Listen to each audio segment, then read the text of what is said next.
इस वीडियो में past indefinite tense का अभ्यास कराने के लिए कुछ महत्वपूर्ण वाक्यों का उल्लेख किया जा रहा है और उनमें आने वाले phrasal words, phrasal, adverb, adjective और भी किसी तरीके का वर्ड जो आ रहा है उसकी विशेषता भी बताई जा रही है।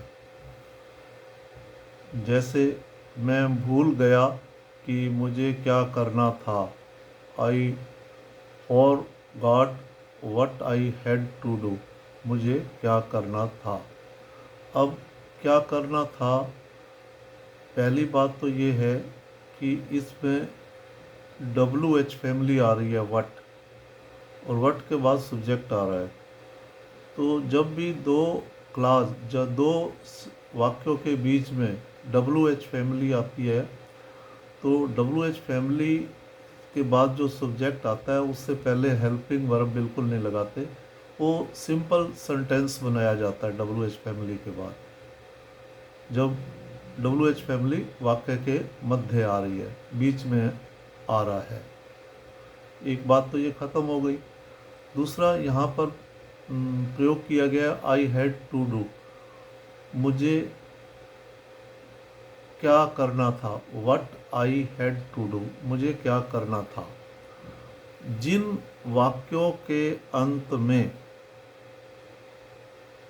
ने, ना, ने, नी शब्द आ जाए तो तब हम हैव टू, हैड टू और विल हैव टू का प्रयोग करते हैं। एक बात ये ख़त्म।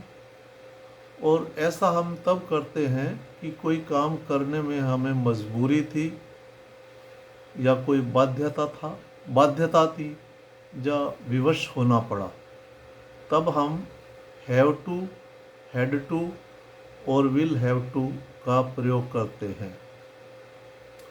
जैसे आई हैव टू डू, मुझे यह करना पड़ा है, मुझे करना पड़ा। आई हैव टू डू, तो हैव के बाद हमने टू इन्फिनेटिव लगाया, फिर वर्ब की फर्स्ट फॉर्म आई। तो जब भी हम इस प्रकार के वाक्य बनाएंगे तो तब हमें I have to do, have जो है एक मेन क्रिया के रूप में प्रयोग किया जाएगा और उसके बाद टू इन्फिनेटिव और फिर वर्ब की फर्स्ट फॉर्म लगाई जाएगी। तो इसी प्रकार ये टेंस पास्ट इंडेफिनिट का है। तो यहाँ पर आई हैड टू डू, मुझे करना था या मुझे करना पड़ा, ऐसा हम कह सकते हैं। मुझे करना पड़ेगा, I will have to do, मुझे करना पड़ेगा। तो ये ध्यान रहे, यहाँ पर I have, I had, I will have, उसके बाद टू, फिर वर्ब की फर्स्ट फॉर्म लगाएंगे। ये जो टू डू है एक इन्फिनेटिव के रूप में इसको प्रयोग किया गया है। तो ध्यान रहे इन बातों का, ताकि इस प्रकार के वाक्य आएँ तो आप ध्यान रखें। मैं जल्दबाजी में भूल गया, आई फॉरगॉट इन हेस्ट, ये एक फ्रेजल है, in haste. I forgot in haste, मैं जल्दबाजी में भूल गया।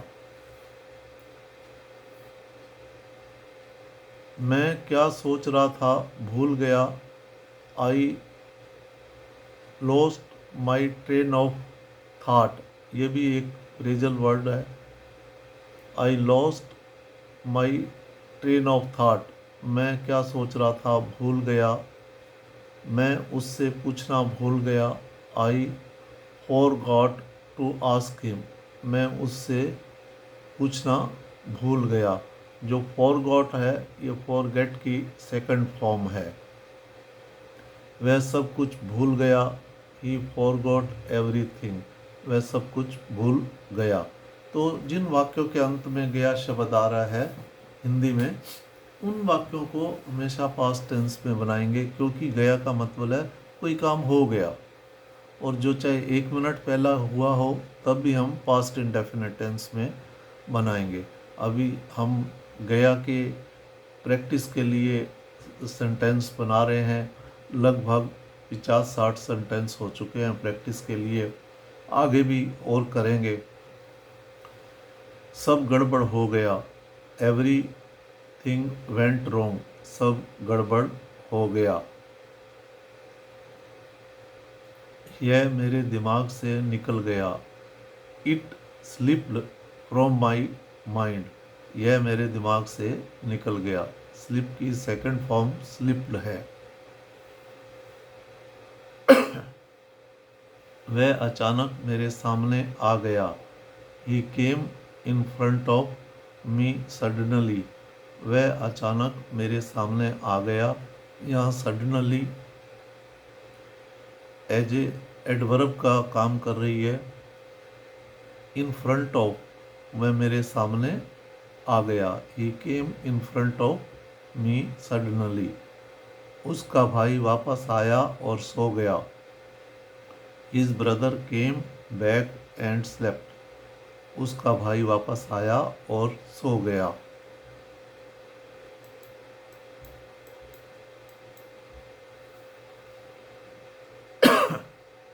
मैंने अपना काम समाप्त किया और सो गया, I completed my work and slept, मैंने अपना काम समाप्त किया और सो गया। तो यहाँ कंप्लीट की सेकंड फॉर्म कंप्लीटेड होगी और स्लीप की सेकंड फॉर्म स्लेप्ट होगी। इस प्रकार यहाँ अभ्यास के लिए कुछ वाक्यों का उल्लेख किया गया है। कृपया इनको जरूर करें ताकि इस प्रकार के वाक्य आएँ तो आप आसानी से बना सकें। और आपसे निवेदन है कि इसमें कोई त्रुटि है तो मुझे कमेंट्स करें। और दूसरा निवेदन ये है कि इसे शेयर ज़रूर करें ताकि उन वंचित बच्चों तक भी ये वीडियो पहुंच सके जो इंग्लिश में कमज़ोर हैं या जिनको सेंटेंस बनाने में कॉन्फिडेंस नहीं आता है, ताकि उसको मैंने इतने आसान तरीके से हिंदी में बताने की कोशिश की है ताकि उनको समझ आ सके। जय हिंद।